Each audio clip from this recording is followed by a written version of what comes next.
Thanks so much for joining us on 13 News at noon. A dramatic and frightening night for neighbors across central Indiana. We had severe storms sweeping through the area, and those storms brought up winds 60 to 70 miles per hour, toppled trees on the roads, and caused some damage to homes.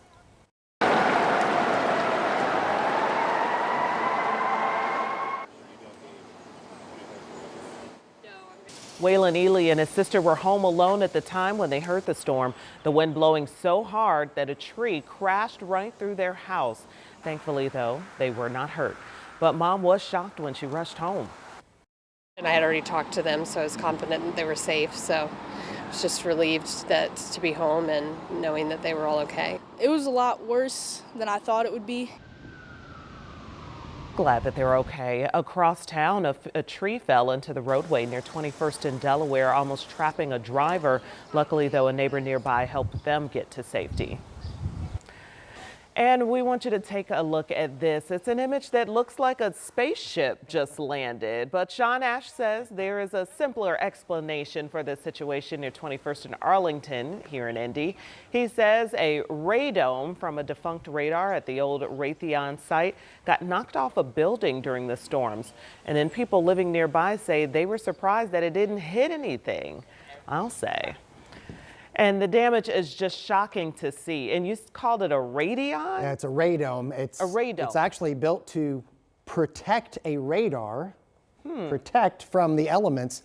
And that thing has been there for a long, long time. It's weathered a lot of storms, and for whatever reason, the one yesterday took that bad boy down. Interesting. Yeah, okay, so it's fascinating. Cleanup is starting, but yeah, people have to make sure that it's cleaned up because more rain is on the way? We're going to have a few showers around. I think what's going to happen here, and unfortunately we still have tens of thousands without power. We're going to get into this heat wave over the weekend into next week. So we got to get this thing taken care of as quickly as possible. I want to take a look back at all the storm reports from yesterday, and it was everywhere, literally everywhere in our state, north, south, east, west. And the reports, in terms of the peak wind reports, just about 4 miles northwest of Ball State had a near 80-mile-per-hour gust, several 70-plus-mile-per-hour reports around the metro area. And these are all, again, either wind damage or wind reports. And we did have one storm late in the event flare up and produce some golf ball-sized hail near Alexandria. These are the current outages. Not a surprise that they're still relatively high. Because the crews are going to have their work cut out for them. Now, in terms of weather for today, you probably have noticed, we told you we would have less humid air, and that's what's going on. Not nearly as muggy as those 70-plus degree dew points we had yesterday. We've shaved them by about 10 degrees. So it's still humid. It's just not that real nasty mugginess from yesterday. So if you have kids outside today, a little more of a pleasant feel. And if you're going to Game 6 for tonight here in town, we'll have some sunshine. The air is going to be a little bit comfortable. Anything but comfortable as we move forward. Extreme heat watches and heat advisories to our west will expand our direction. We'll have more on the hot air ahead coming up in the 7-day forecast.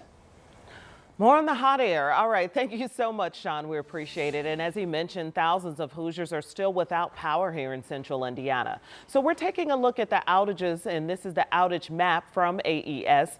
Right now, there are still over 27,000 customers without power.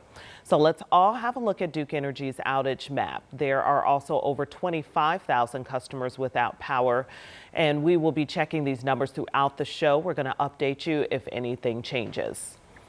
An Indianapolis firefighter is recovering after he was injured during last night's storms. IFD confirming the firefighter fell 12 feet after getting shocked while on top of a house with downed power lines. This is all happening at a home on Berwyn Street near Southeastern and Troy Avenues around 5:15 last night. The power lines were knocked down from the storm. The firefighter was on the roof of the house using a chainsaw when it happened. So we are told that fellow firefighters immediately treated him after his fall before medics took him to the hospital. He's now said to be in stable condition. When crews arrived, they found a tree limb on fire up against the house, and then the power lines were across the garage. As always, treat all power lines as though they are live.